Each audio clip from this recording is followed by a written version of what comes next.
রামনবমী উপলক্ষে শিলিগুড়িতে ধর্মীয় আবহে বিশেষ উদ্যোগ নিল শ্রী রামসেনা সেবা সমিতি। সংগঠনের তরফে রাম ভক্তদের মধ্যে ভগবান শ্রীরামের মূর্তি বিতরণ করা হয়, যা ঘিরে উৎসাহ দেখা যায় স্থানীয়দের মধ্যে। এই অনুষ্ঠানে উপস্থিত ছিলেন বিজেপি প্রার্থী শঙ্কর ঘোষ সহ অন্যান্য নেতৃত্ব। আয়োজকদের দাবি, এই উদ্যোগের মাধ্যমে ভক্তি ও ঐক্যের বার্তা ছড়িয়ে দেওয়াই মূল লক্ষ্য। রামনবমীর আগে এমন আয়োজন এলাকায় বাড়তি উৎসবের আবহ তৈরি করেছে।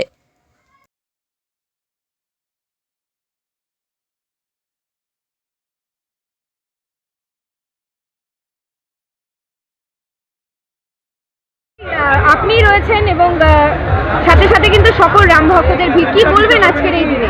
তোমাদের দুজনকে প্রথমে রামনবমীর শুভেচ্ছা। আপনাকেও। শিলিগুড়ি সহ আমার দেশবাসীকে রামনবমীর শুভেচ্ছা। আমার শহর, আমাদের শহর পরিচিত হয়েছে অযোধ্যা, ছোট অযোধ্যা। প্রতি বছরই এই শহরে রামনবমী ধার্মিক শোভাযাত্রা। রামসেনা সেবা সমিতির পক্ষ থেকে শিলিগুড়ির সকল নগরবাসীকে রামনবমীর জন্য অনেক অনেক শুভেচ্ছা এবং অভিনন্দন জানানো হচ্ছে।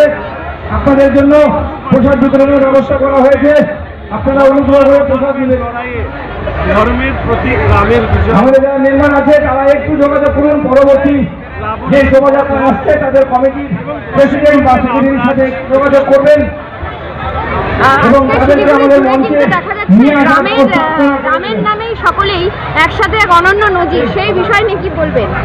ভালো, দেরিতে হলেও যারা একসময় রামকে বিসর্জন করতেন, রামের নাম শুনলে ভাগিয়ে দেওয়ার কথা বলতেন, তারাই আজকে রামের নামে যেভাবে